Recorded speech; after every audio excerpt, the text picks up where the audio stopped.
Hey guys, Flex here. Recently I've seen videos released by certain big YouTubers and other more prominent members of the Call of Duty community or the first person shooter space, where they take a big dump on SBMM and they talk about it like as if it's a terrible thing and it's something that's just a total abomination and something that needs to be removed entirely from Call of Duty and that it's ruined everything first-person shooters stand for. However, to keep this video brief, I'm just gonna present you my point of view where I don't necessarily agree with that. Now, of course, their arguments can range from, okay, we're getting curb stomped, we don't want to play tough players. For content creators, they don't want to play players that can actually put up a challenge versus them. They want to play against, players that can actually achieve nothing. They want to play against basically duds because they want to create content. They want to create highlight reel shots. They want to create all these special gaming moments. So from their perspective, I understand that's their angle. However, leaving content creators to one side, I would say for the average person who parrots whatever these big streamers and personalities do say, I would urge them to think about it a bit more deeply about what they're actually wanting, because careful what you wish for. SBMM or skill-based matchmaking for a game is actually a good thing. If you think about it from the perspective of the game itself, the gameplay loop itself, a game needs to be challenging, but not too challenging where it discourages you from playing and takes away all hope from you. And a game shouldn't be so easy that you don't even feel like you're being challenged in a healthy way. That's where matchmaking health comes in.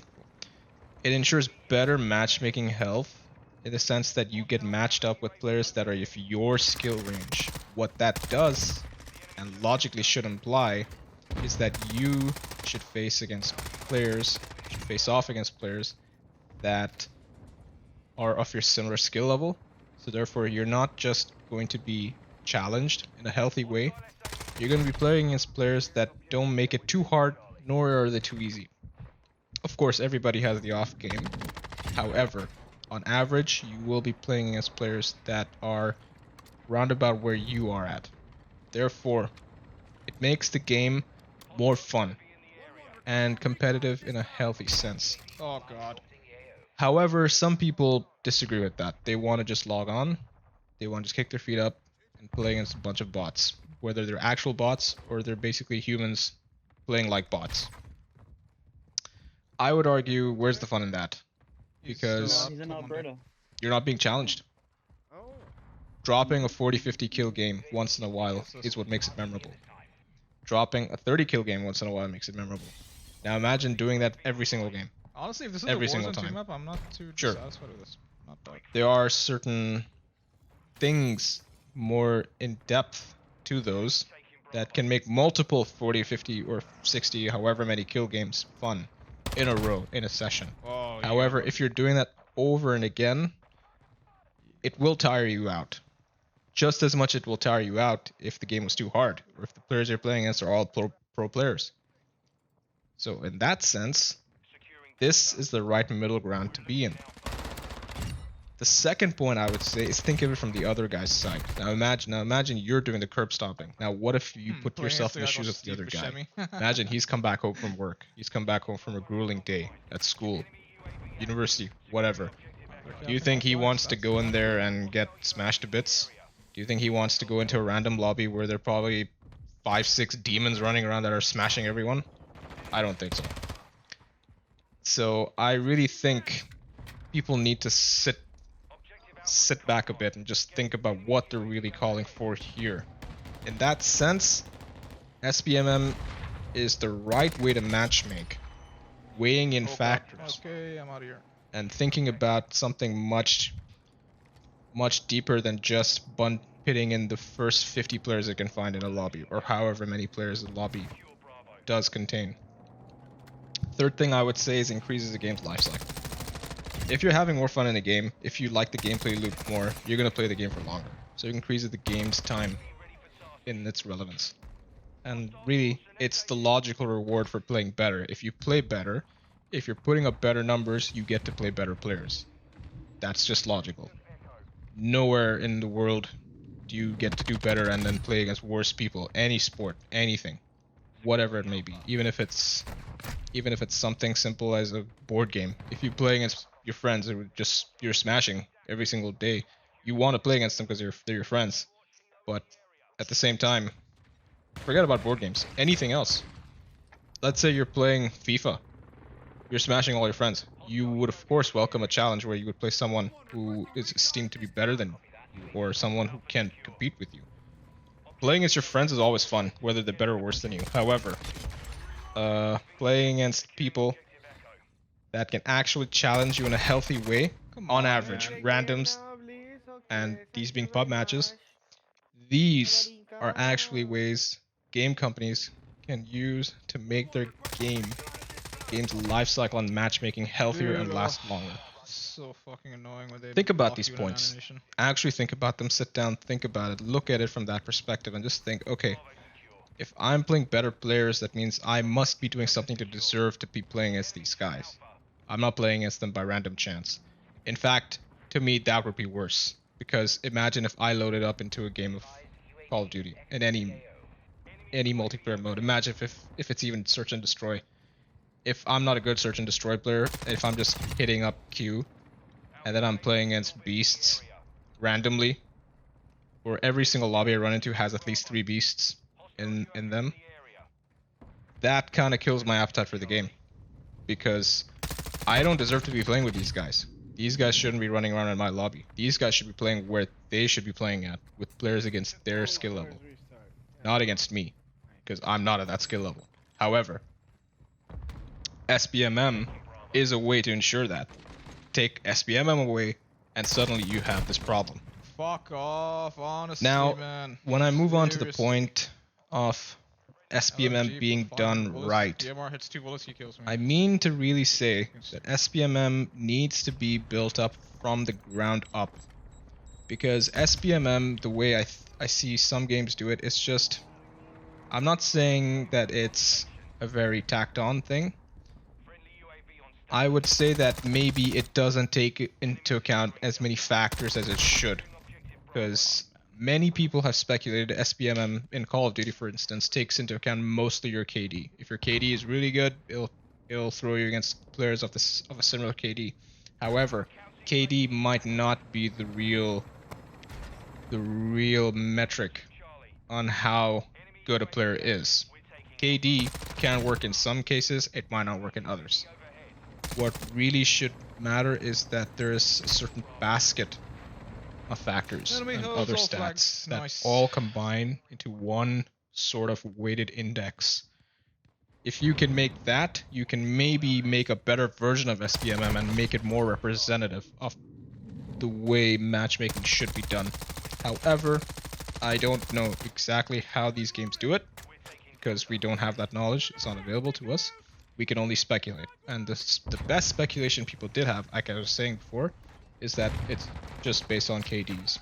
However, whether that is the case or not, I feel like it, across the board, games that use SBMM, whether it's Battlefield, that's Call of Duty, whoever it is, they need to tweak that a bit more. They need to find a better weightage and index of how to take these lobbies into account, how to pair you up with other players. Certain games, certain game modes require you to be more individualistic, therefore KD might have a bit of a higher weightage. I'm fine with that. Other game modes might require you to be more selfless, where you don't have much of a weightage on KD, but you think about, okay, score per minute, teamwork points per minute, win-loss ultimately in some way, shape, or form does factor in, but you should think about other things when you're thinking about how to balance SBMM. And this is the point I would say to game developers that make SBMM a core feature in their matchmaking. Depends on the game mode. You can't just make a blanket method across. You need to think about exactly what things are going to factor into this calculation. What's the timing on that? So for example, in team deathmatch, perhaps KD will be given a higher weightage. But in S&D, KD may not be given the highest weightage because it's more of a team-based game. For example, I'm just giving you a crude example. Beyond that, I would say to do SBMM right, Call of Duty, or any other game for that factor, needs to have a separate ranked and casual stream. So, for example, in Rainbow Six Siege, you have ranked and you have casual.